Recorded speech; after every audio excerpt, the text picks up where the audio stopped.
All right, in terms of what you can anticipate, we're going to talk about answering a big question here, which is why are you writing what you're writing, right? And then once we have that clear, we'll talk about the writer's process, right? What can we do to make sure that every time we write something, we do it in the best possible way, because the process becomes just as important as what we have to say. If you use a process that doesn't allow you to get your message across, or if you use a process that confuses your reader, then that, no matter how well you've said something, if we haven't done the entire thing in such a way as to get it across, it creates problems. We'll look at why some grammar really matters and why some not so much, right? We'll talk about the idea that writers have choices. In fact, because it's the English language, we have more choices than anybody else on the planet, actually. And we'll talk about 2 words that can change your life. I think everybody wants 2 words that can change your life, and we'll actually look at those. Okay. Here's my first question to you folks. If I had a magic wand and I could grant you any of your writing desires. I can grant you any, but it has to be a desire about writing. Some of you will have some other desires. I can't help you there. But I can grant you your writing desires. Let me ask you, in the conversation block, in the chat room, what would you request? What would you like to get if I had the magic wand and could grant you your desire?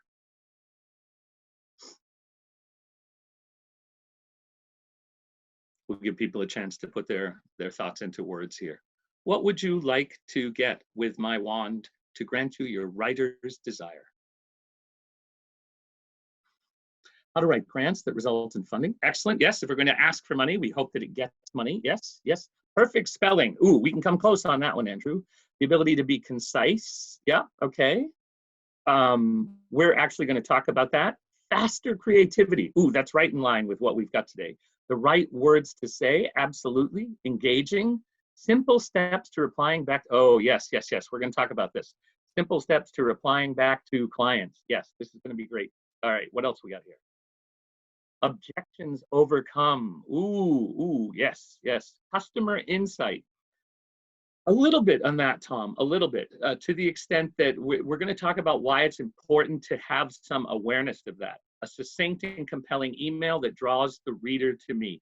And actually, Jim, the good news is that if we follow the writer's process, we actually run the risk of creating exactly that. So it's a very beneficial, very beneficial thing. And building success in acquiring the sale. And converting prospecting email into sales. All of these aspects deal with some fundamentally similar issues. And we're going to talk about them as we go through the day. And by the way, if you have any particular question that you don't feel like I've spent enough time on or that you want to bring into the conversation, please feel free to put it in there. And also, we'll take a little bit of time at the end if people have questions, and we'll have an opportunity. And from Mary, an introduction email that would engage prospect enough to get a response. We're going to get into that actually on a general way, but it turns out that it can be used as specifically as you would like it to. So let's go back to the PowerPoint for a moment and start with how can we do this? How can we make this work, right? What we're talking about here today is our foundations. What we're talking about here today is how can we craft something that is lasting, right? How can we think about this in terms of process? The bricklayer, if you just stacks them one brick on top of the other, it's unlikely that the wall is going to be something that stands for a long time.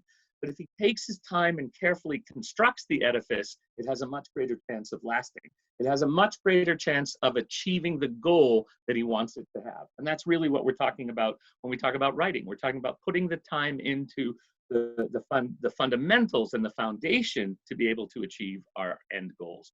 Because in the end, we are human beings. We are creatures of habit.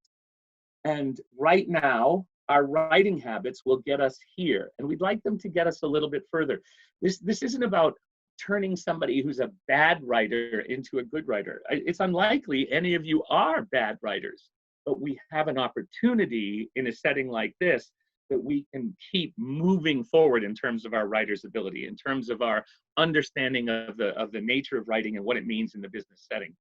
And when we look at habits, it turns out that there's really, we can't just say, I'm not going to do that anymore. Those of you that have ever written a New Year's resolution or decided to quit smoking or something else that you wanted to do, it's nearly impossible for most human beings to just say, I want to do something different.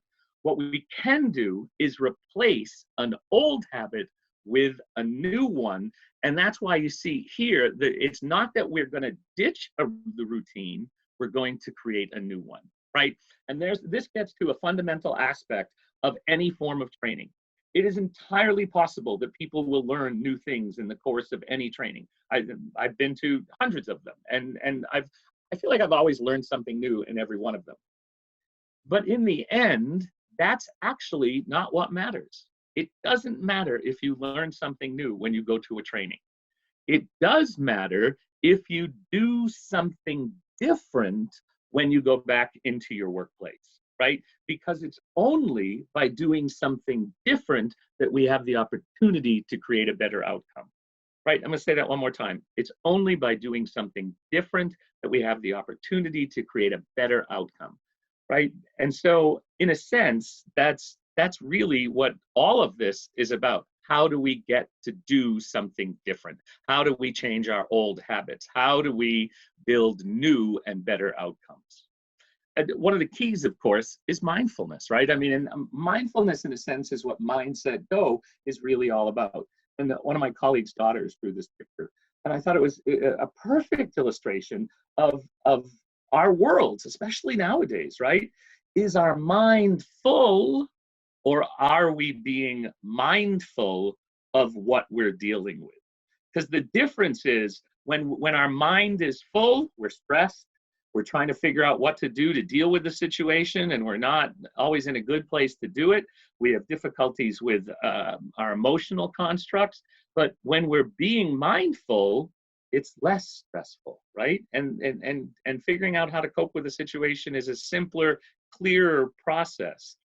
And it starts with an awareness of ourself, right? And then figuring out how to be aware and manage emotions.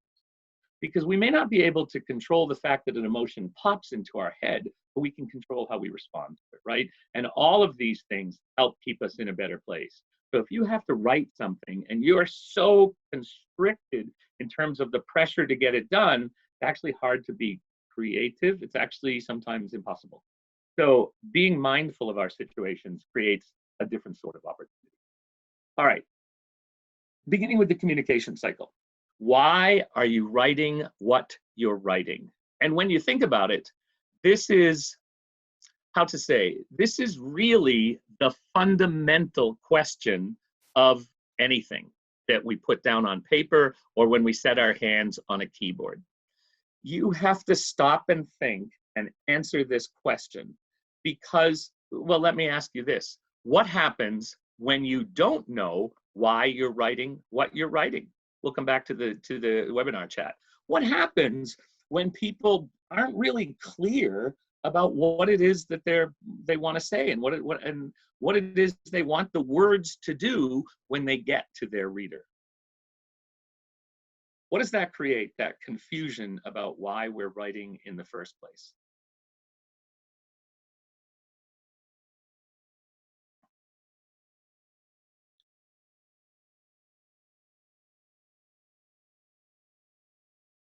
Miss Susan says, need to understand the purpose. Exactly, absolutely. Anybody else?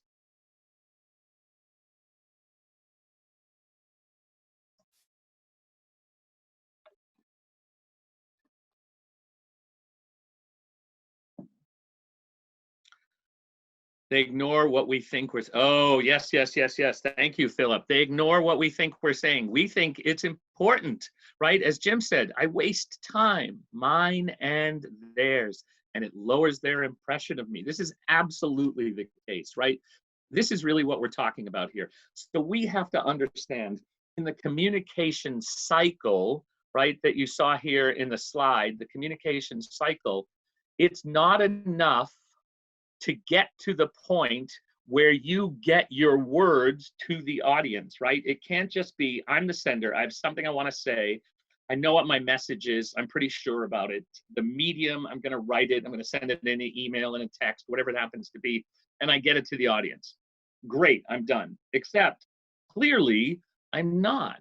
Because if I haven't thought about why I'm writing, I haven't thought about perhaps the most important aspect in the act of writing, right? I've gotten the message to the audience, but I haven't given them the ability to reply with understanding. And that becomes the final part of this cycle, right?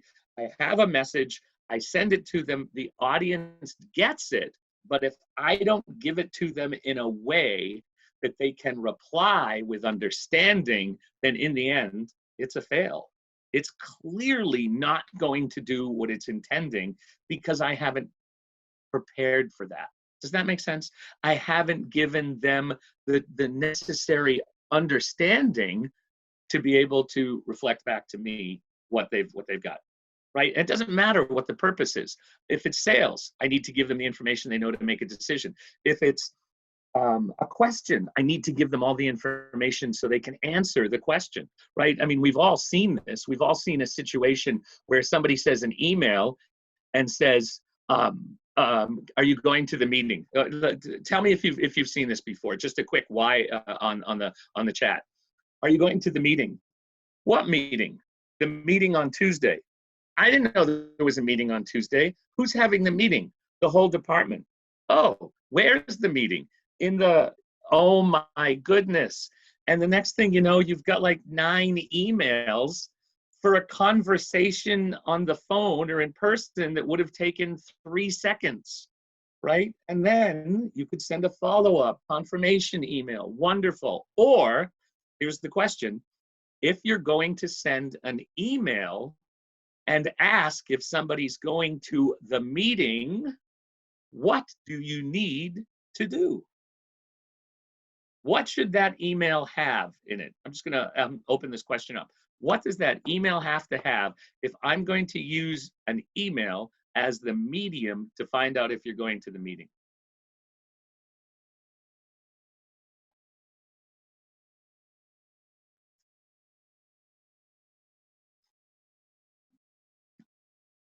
Name of the meeting. Oh my goodness. Thank you, Amanda. Context of the meeting. Yes. Topic and purpose. All of the details. Place, date, time.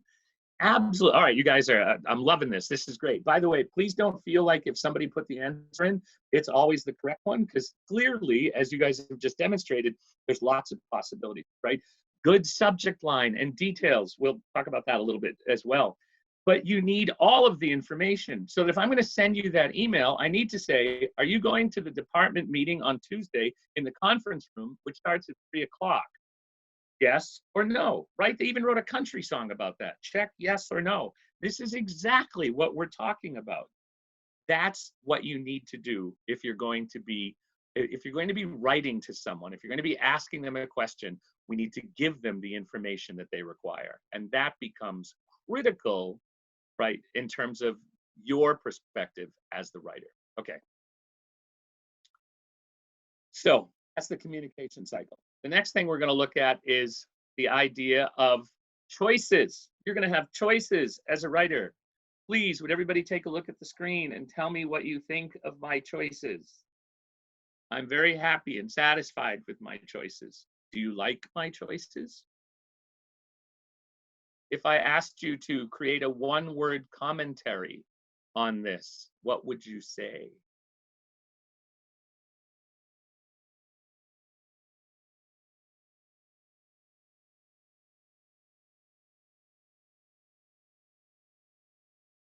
Too many syllables. Oh, Jim, that hurts me. Too many. How can you have too many? Simplify your word salad. Ooh, thank you, Anne. Word salad. Wordy. Absolutely. Absolutely. Okay. So while you guys were doing that, I came up with something that I thought you might like better. What do you think? How about that? How'd I do? Is that an improvement? What do you think?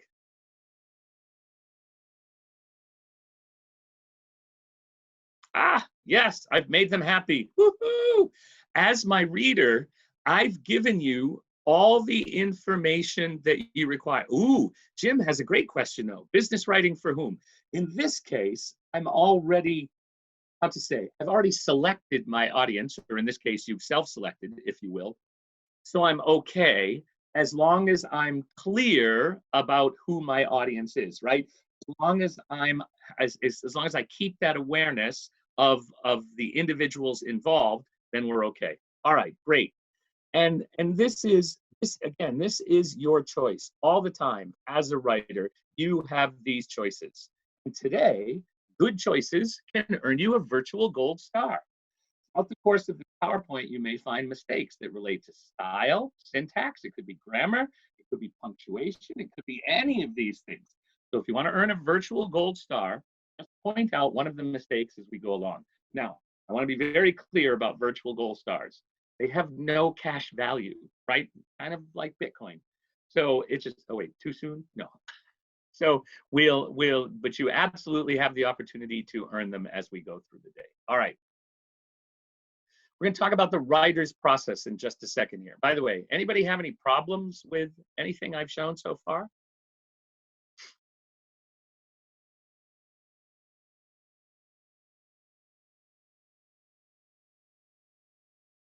No problems? Okay. I want to go back for just a second and say, I think maybe there was a problem. Who can tell me what's wrong on this one?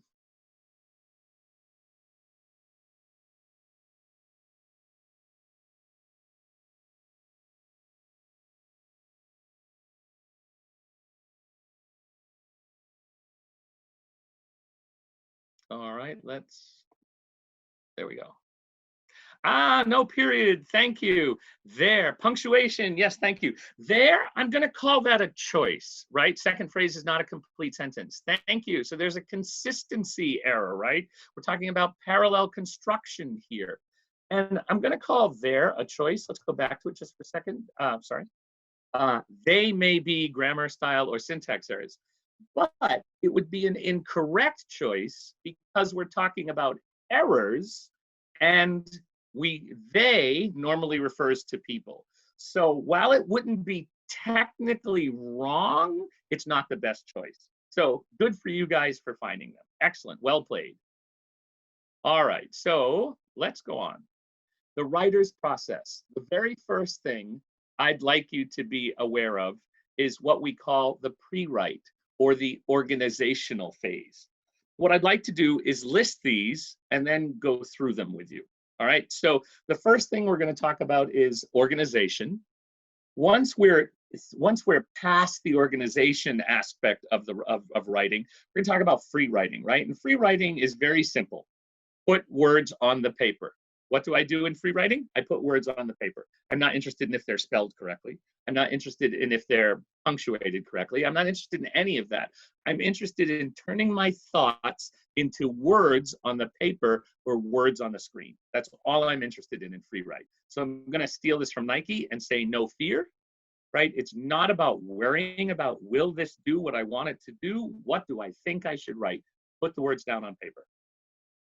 Do this for 15 minutes. I'm going to come back to why 15 minutes is useful. All right, and then we're going to get to the rewrite phase. And the rewrite phase is actually probably going to take you the longest of any of these three once you get the words down on paper. And it consists of two absolutely distinct sections. And sometimes these are confused and listed in the same breath, so to speak, but I want you to think of them as different deals.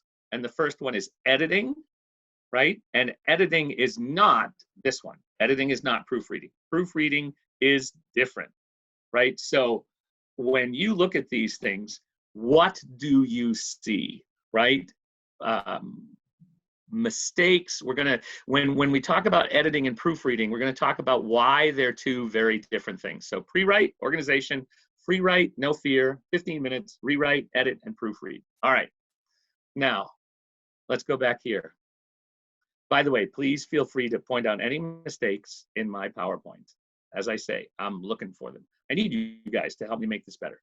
Okay, so here's the deal, the organizational phase.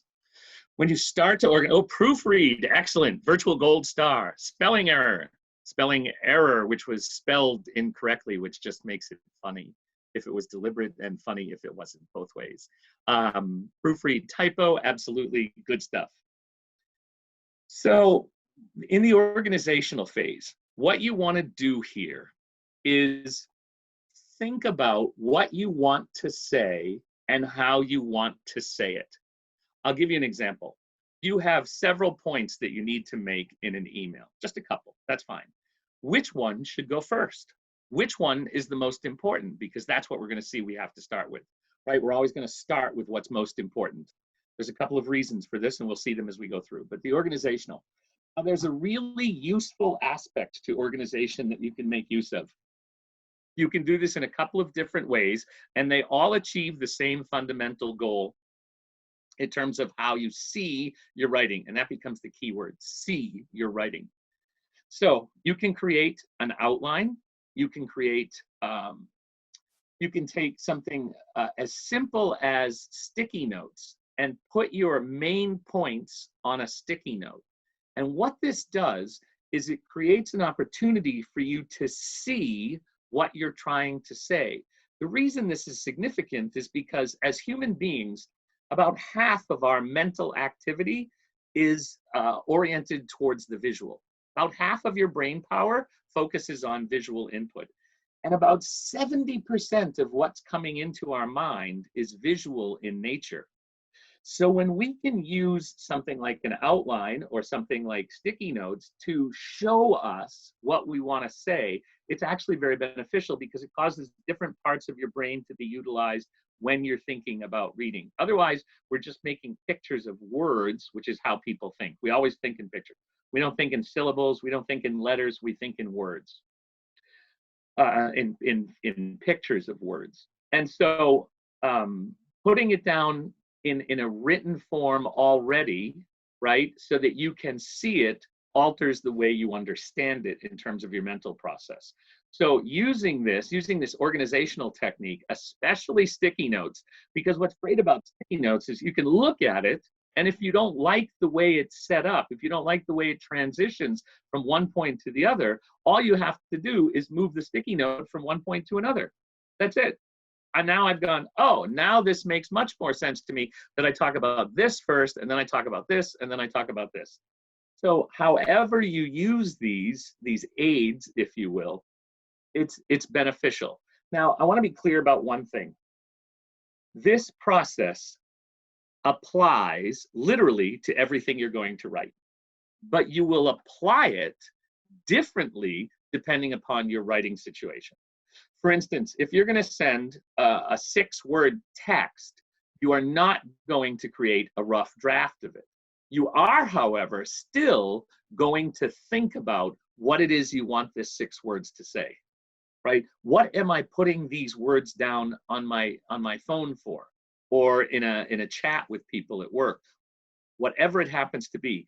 When you do that, you're making it clear in your own mind how you want to express it. And remember, when you do this, the purpose of everything you write is not you. The purpose of everything you write is your audience. You never pick up a pen or put your hands on a keyboard for your own satisfaction. You are literally always writing to your audience. So it must, by definition, begin that you look at it first to see what is it that my audience needs, right? What is it? That's part of my organization, getting my thoughts together. And then I just write things down. Some of you may feel that you do your best work under pressure. Let me ask that. How many, just a simple why, how many of you feel like you do your best work under pressure? Or maybe an N if you don't think you do. Y or N in the chat box, if you would, please.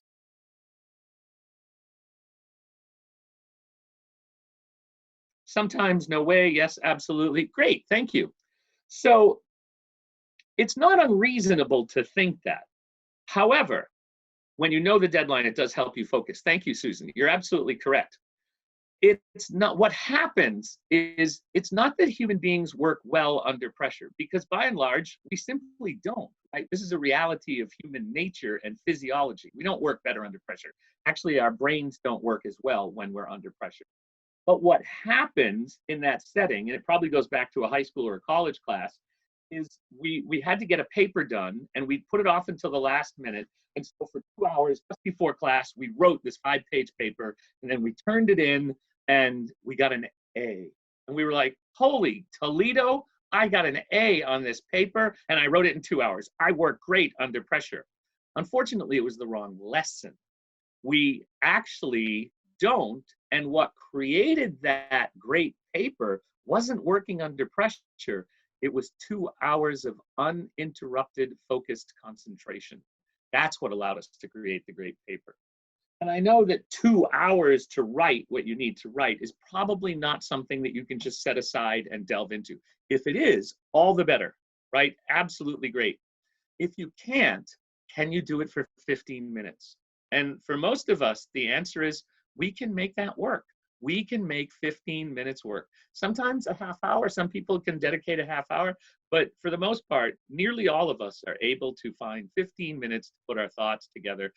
And having organized our thoughts and then writing, no fear, just get the words down on paper. And that's really what we're talking about in the second step, in the free write stage.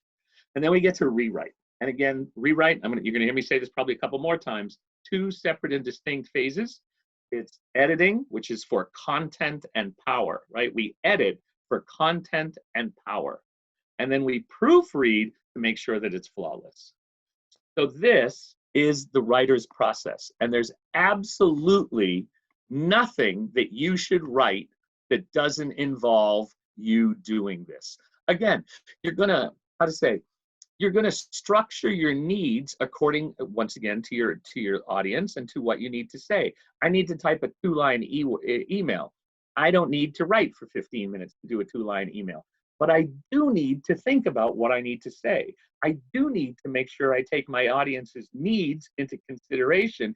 And I do need to make sure that what I put on paper, or what I put in a text, or what I put in an email is exactly what is necessary. That's the editing. And then I need to proofread it and make sure that it's done the way it's supposed to. And that becomes, right? This is really what we're talking about here. So, yes, thank you. Exactly. Proofread. Good, good, good. I'm glad everybody's noticing this. Good. Because we're going to find out in a little while that we don't always see the mistakes. And that can be a problem if we want to, right? So again, this is kind of an 8-step process, if you will. But I don't want you to get caught up in the steps any more than I want you to get caught up in, I must spend 15 minutes writing my 2-line text. No. But the process is what counts. And here what we're talking about is put your ideas on the page, organize, right? Think about your audience. What does my audience need? What do I want them to know? What do I want them to do? What do I want them to think? Asking these questions allows you to answer them with your writing in ways that are definitely more streamlined, right? What's the bottom line? Organize the writing, put it on paper, take a break. It's often really useful to take a break. It will help you find mistakes. It will also give you a slightly different perspective. Even just walking away from something for a couple of minutes can shift how you look at it when you come back, right? And then we're going to proofread and make sure it's perfect. And I'm gonna leave you at this point with these 3 C's. Your writing must always be clear. It must always be concise. And because it's based on choices that you as a writer are going to make, you have to be consistent in how you apply those choices. All right, so let's go back here. Proofread audience. Yes, Tammy found audience. A virtual gold star for Tammy. All right, well played, you guys. All right, so let's go back once again. Clear, concise, consistent, all the time.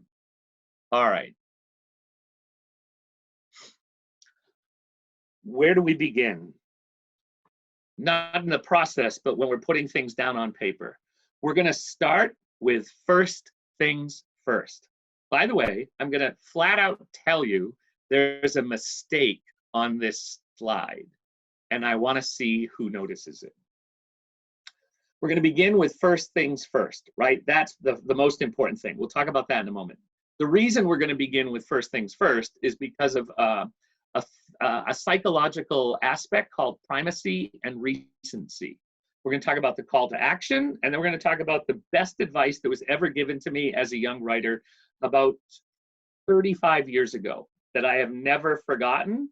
And whenever I did forget it, it was pointed out to me by somebody that I shouldn't have. And that is show, don't tell, right? So first things first. When you look at what you want them to say, the feature of primacy and recency tells us should be things. No, actually, it doesn't have to have. So let's go back here. This is good. Oh, this is great. First things first. Things here does not require an apostrophe. There's nothing non-possessive about it already. So you can say first things must be done. No apostrophe is needed. But good. I'm glad people are asking these questions. I think it's a good thing that we need to keep talking about. So when you look at this, what I want you to think is, what is it I want to say? And the reason I have to tell them first is because human beings remember best the first thing they see or hear and the last thing they see or hear. Primacy and recency. Primacy is the first thing I see or hear, and recency, the word, literally the word recent is its form, recent, the most recent thing. So the first and last things, which tells you that if you've got to keep your reader's attention, those of you that were asking in terms of sales, I have to immediately tell people why they should keep reading my email. And where does that begin? N dash, not M dash. No, actually here an M dash is okay because you're you can use it to explain or to emphasize, and here we're using it for emphasis. But an excellent question, Alice. Excellent. Nope, and I'll give you a hint. It's not a grammatical error. It's not a grammatical error. So it's not spelling, it's not punctuation, and it's not actual grammar. But there's still a definite mistake here.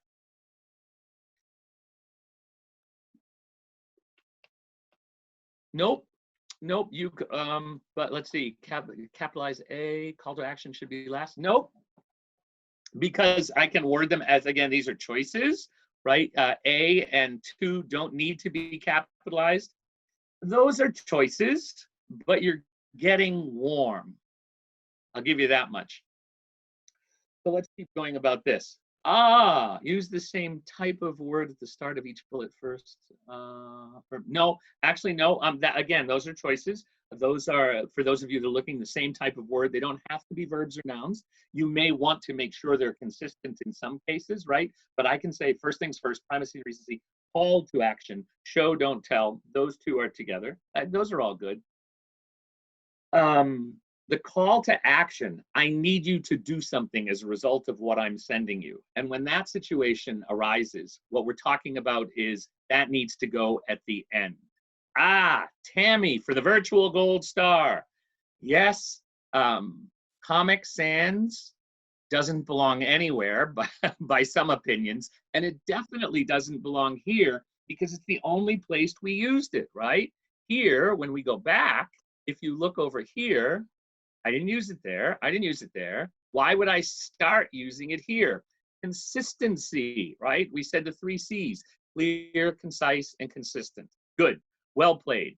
So here, I'd like you guys to take a look at this and using what we've been talking about, primacy and recency, keeping things clear, concise, and consistent, you to see if you can write this 2 sentences.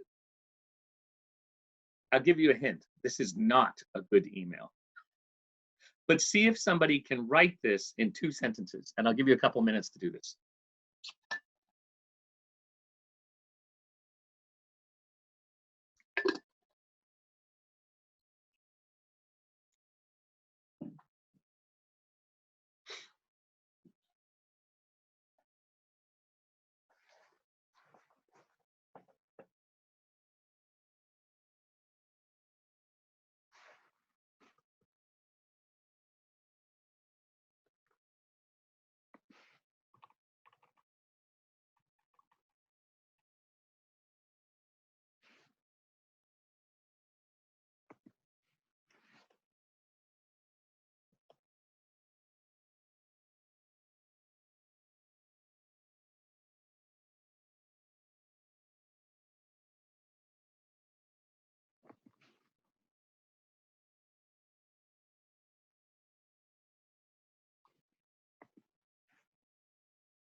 Oh, sorry, it should be, sorry, I apologize.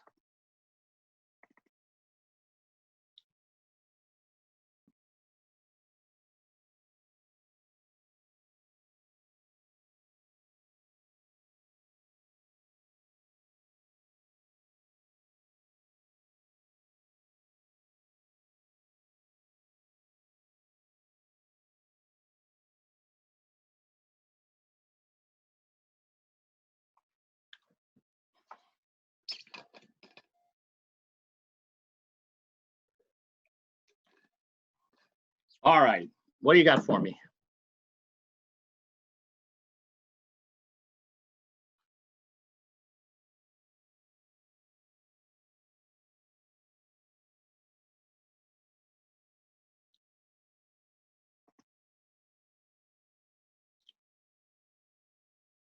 Repaving of Main Street is scheduled to begin May 1st with a completion date within 30 days, weather permitting. Amanda, I'm going to give you a virtual gold star for that because you are absolutely spot on, right? That is completely perfect. Weather permitting, the repaving of Main Street will begin. Okay, Mary, thank you. Weather permitting, the repaving of Main Street will begin May 1st, May 30th completion. I'm going to say no to that, and I'm going to say no to Greg. As weather allows, repaving of Main Street will begin the week of May 1st. Why would I, what would be my criticism? And it's the same criticism for both of them, for both Mary and Greg's here. Why would I say I would like to see it differently? What would make me go that direction? Weather permitting, the repaving of Main Street will begin on May 1st, and as weather allows, yes, Christopher, exactly. Doesn't follow first things first. Exactly. The most important thing isn't the weather, it's the repaving of Main Street. So we begin with the repaving of Main Street, and then we say it's going to be done within 30 days, weather permitting. And that becomes the defining methodology, right? What's the most important thing? What do I need to know? What do I need to support that information? And then weather permitting. By the way, weather permitting, think about it, rainy or cold spring, it sounds like I'm kind of wandering into weather.com here.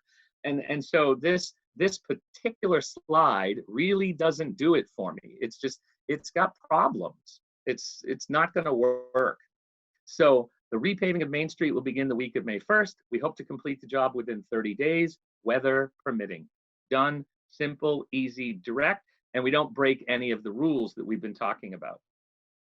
And if you have a call to action, again, it would go at the end. If I needed somebody to do something as a result of this, well done. All right, so moving on. The idea of they as a singular pronoun. Welcome to the English language.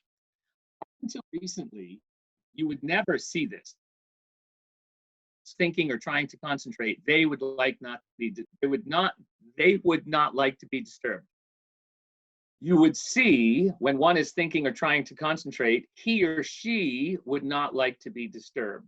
I think because it's already happening, that because A, the flexibility of the English language, and B, the fact that we don't have a non-gender specific pronoun, I think you're going to see that. I think, okay, Alice said that the APA 7th edition calls for they.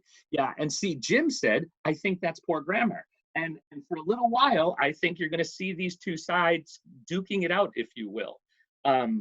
Again, APA, which is the American Psychological Association, is a style guide. And every style guide has, in some cases, significant differences from every other style guide. That's why they published their own style guide. They wanted to see things done differently, whether it's attributions and citations, or the way things are worded, or the choice of commas and so forth. So all of this becomes part of the awareness of the writer. And unfortunately for us with the English language, especially for people who have learned English as a second language, the changes are never ending. There's always something new going on in the English language. So we'll do our best is what we'll do. Okay. So what are the things that get us into trouble? We get a problem with inconsistency. We talked about this. Misplaced emphasis. Are we talking about the most important things in order of the most important things?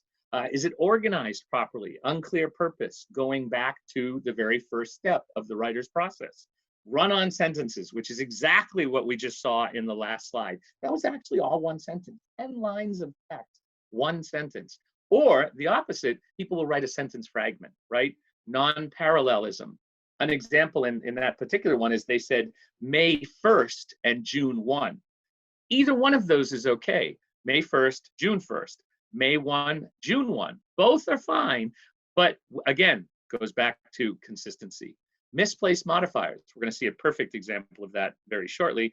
Pronoun references, right? If you begin with one, you have to end with one. If you start singular, you have to end singular. You can't switch plurals.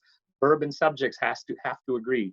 And people don't proofread, and this becomes a huge problem, right? These are in general the things that we went into. Ooh, no space after 10, 11. Good for you, Gordon. No number 6 bullet. Excellent, Mary. I'm giving you, you know what? I actually give double points for this one because it's not usually noticed, but a good proofreader will catch this and go 1, 2, 3, 4, 5, 7, 8, 9, 10, 11. What happened to 6? Well played. All right, so this is what we're talking about.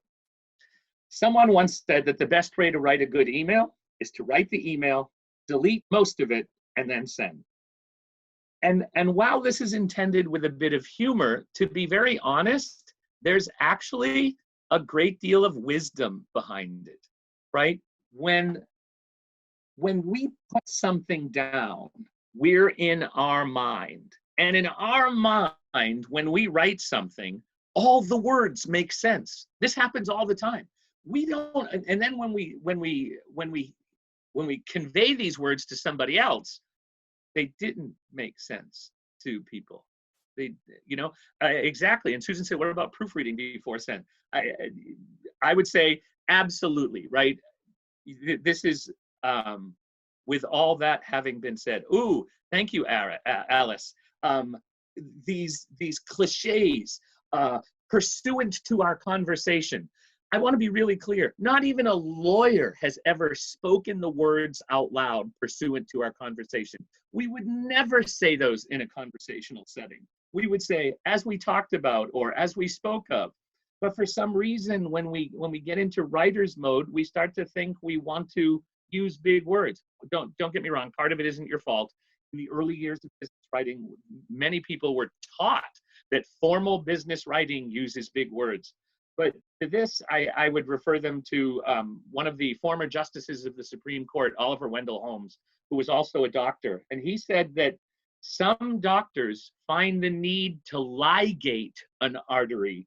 He says, but others find that tying it off stops the bleeding just as well, right? So this is really about your choices as a writer and what you do with them. All right, so great, we're in good shape here. Let's go to our next one. Just some quick, easy things to be aware of. The purpose, this is sometimes lost. I've actually talked to high school kids that don't know this. The purpose to a new paragraph is a new topic. That's why the paragraph was invented, so to speak.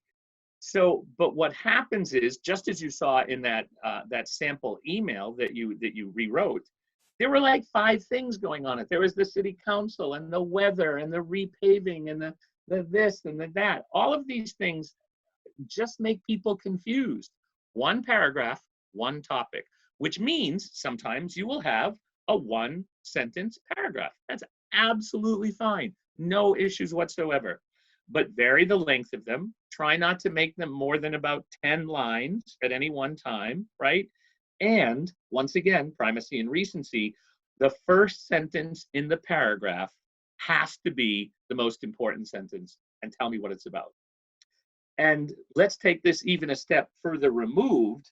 Not only does the first sentence in the email have to be what the paragraph is about, but the subject line, which turns out to be the most important thing in an email, as some of you may have noticed, must reflect what the email is about. How many of you have been driven crazy by the fact that a subject line said something like, good morning? Now I have to take my time to go open the email to find out if I need to open the email. And this is part of the problem. This is where we get into difficulties, right? So we want to avoid this whenever possible. All right. Choices. I'm going to run through these with you guys. The groceries express lane is reserved for 10 items, or if you walk into nearly every store in America, you will see a sign that says 10 items or less, or 12 items or less. If you walk into a Whole Foods, there's a good chance you'll see 10 items or fewer. Here's the deal. They're both correct, sort of. Technically, the word fewer means we count things. The words less mean we don't. It's still a reference to quantity, but we don't count them. The problem is 99 out of 100 stores say less. English, being the evil and deceitful language that it is, adopts something as generally accepted usage if enough people do it wrong often enough. I know that's bizarre, and we're literally the only language on the planet that does this. No one else allows people to make these changes to English. In France, there's actually government organizations that prohibit you from making changes to pronunciation and such things. So if you start doing this and enough people follow you, it becomes okay, even though technically it should be fewer because we count them. The tornado's effect was more than our community could bear. People tend to gravitate towards B-A-R-E because they think B-E-A-R is the ger, and it is. That's the correct spelling for the animal. But it also means to carry or to support, right? The Second Amendment is not the right to roll up your sleeve, not the right to bear arms, it's the right to bear, carry arms. My boss asked me to pick up the stationery.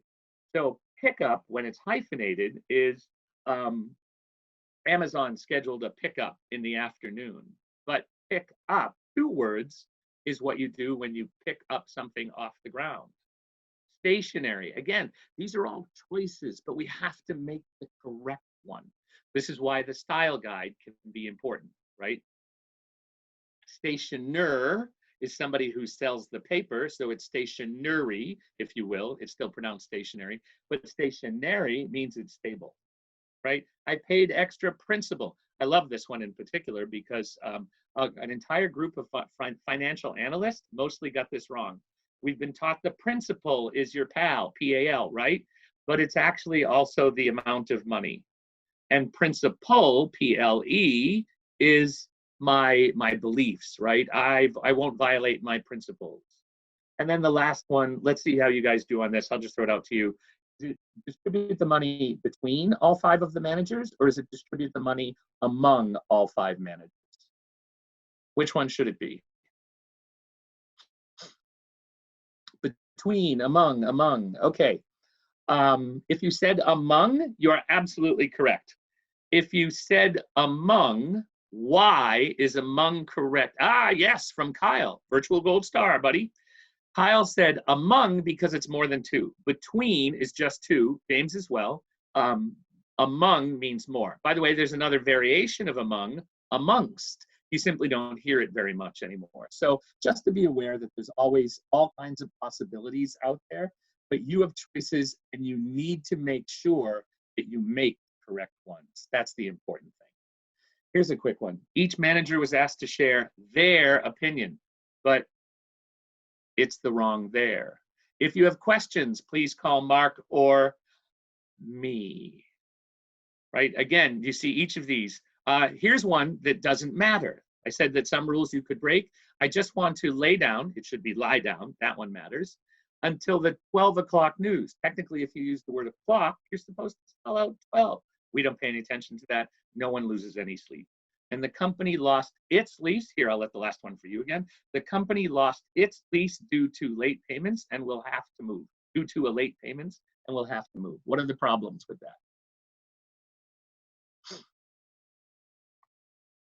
Oh, sorry.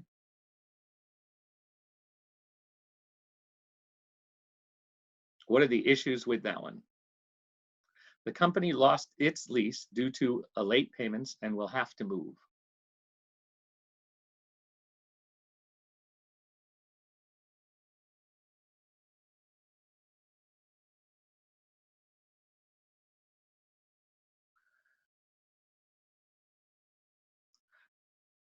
It is not, it is, or it's. Yes, exactly. No apostrophe. Excellent.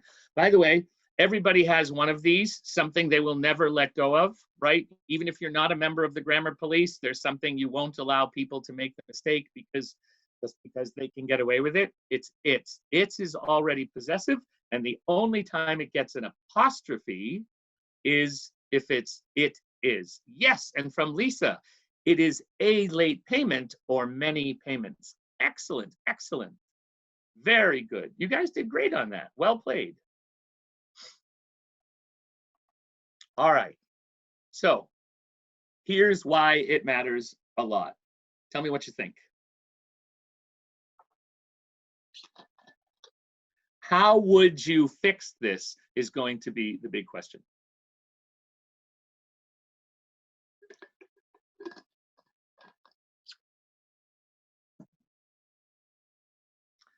The Murphy Center will offer a support program for women whose husbands have died next Tuesday. Oh, sorry. How would you fix that? The Murphy Center will offer a support program for women whose husbands have died next Tuesday. We'll offer a support program next Tuesday. Should start with next Tuesday. So I'm going to give the credit to Gordon here as opposed to Jennifer and Lisa, because Jennifer said we need to start with the support program. You can make it better by saying next Tuesday there will be a support program for women whose husbands have died. Right now it sounds like there's a meeting of women who intend to kill their husbands. But what's the most important thing in the line? What's the most important element in the entire sentence? And it is the support program.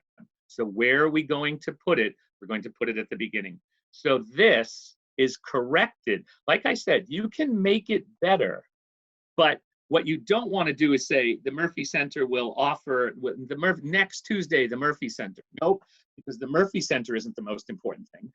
Tuesday isn't the most important thing, but a support program for women whose husbands have died is the most important thing, followed by we'll have a support program, the Murphy Center, next Tuesday at 3 o'clock in the Red Room, whatever it happens to be. But we always want to focus on what the most important thing is. This is a misplaced modifier, right? It's not about women who are going to kill their husbands. We're pretty sure of that anyway. Nowadays, there's always questions, right? All right. Think about tone, right? 60% of all business emails have a tone that doesn't match the content. You can write the way you talk as long as you do it correctly, right? Clear, concise, consistent. And recognize that email wars can't be fixed by one more email. You need to call somebody, you need to have a face-to-face discussion, you need to get to the point where people are talking to each other, right? Yes, thank you, Alice. Right, so we want to make sure that we don't try to fix a bad email with more email. It's never going to solve the problem. Oops, sorry. And here's why we run into trouble when we proofread things. According to research at Cambridge University, you get the idea, right? You're able to read this. A quick yes on the chat box. How many of you are able to read this? Here's the problem. In fact, everybody's going to be able to read it, is ultimately first and last letter, exactly. And the problem is when you're proofreading, your head will deceive you by fixing things. And the reason it does this is because the words look like words we know, so it fixes them. The damage that this does is that we don't see the mistakes when we're trying to proofread. So the way to do it is to kind of trick your mind. right? So we can read something out loud. We can read backwards, left to right, and right to left instead of left to right.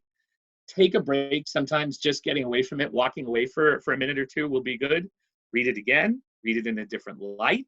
Sometimes just walking over to an external light source when you've been under fluorescents or LEDs all day, and have someone else read it while you look at it, or just have someone else look at it, another pair of eyeballs. Each of these things is an aspect that we want to take into consideration to make sure that we're good to go, right? And proofread everything becomes the 2 words that will make your life better. Autocorrect, all of these things, spell check. Here's a perfect example of why spell check can be your friend, but it can't be your only friend. I have a spelling checker. It came with my PC. It plainly marks for my review mistakes I cannot see. I strike a key and type a word and wait for it to say. Whether I am wrong or right, it shows me straight away. As soon as a mistake is made, it knows before too long, and I can put the error right. It's rarely ever wrong. I have run this poem through it. I'm sure you're pleased to know. It's letter perfect all the way. My checker told me so. Absolutely correct spelling on every word, just the wrong words. That's why we proofread. All right, so we're not going to get into this too much today, and we're short on time, and I thank you, and I apologize for going a little bit over, but we're just about done here. Generational differences. What are the generational differences in methods of communication? I wrote this. Does anyone really know the answer to this question? Because in doing research for this particular question, I found 10 different viewpoints saying 10 different things, and none of them agreed with each other about anything at all. So I think it's still up for grabs. But it goes back to the best form. Think about your audience. Ask your reader, if possible, what's the best way to communicate with them, and use good judgment. Always, always, always use good judgment, right? A quick review, know your reader, go through the writer's process, make good choices, edit for power and content, proofread everything. And remember, especially those of you that were asking how to connect with customers, how to get people to think about sales, when you make mistakes in any of these areas, your credibility becomes questioned, right? It runs a risk of questioning, of reducing your credibility. And that is exactly what we want to avoid the most in these situations. So best practices, always good for everything that you have to do. Think about it. None of you are at the I won't do it, I can't do it, but nearly everybody's in the I want to do it. How do I do it? I'll try to do it. I can do it. I'll do it. And yes, I did it. Remember, we said that we're talking about doing something different and better to create a better outcome. And remember that when you get to the top step, you're actually back at the beginning, right? Because English constantly changes, situations are constantly changing, appropriate forms of communication, generations are changing. It's an opportunity to make these changes, make these additions to our situation, and then keep moving, because it never ends, right? And that's one of the joys of learning. It's a continuous thing, absolutely. All right, so first of all, thank you guys ever so much for the opportunity to spend time with you today. If you've enjoyed the time that you've spent, if you feel it was beneficial, please take the opportunity to share your experience on any of the social networks that you see here. You can tweet, you can Facebook, you can Instagram, any of these. Please take the opportunity. We very much appreciate it. And remember that if there's other aspects of training that you're interested in, whether it's coaching, any kind of particular training, emotional intelligence, speaking, and any of these things that are available to you through Mindset Go, please just contact us. It's mindsetgo.com, real easy. There's also webcasts and podcasts that are available. So there's lots of good stuff about there. We have a couple more coming up in a couple of weeks. So we hope to see you guys back here, and we hope that you enjoyed your time with us today. And we look forward to doing this again with you.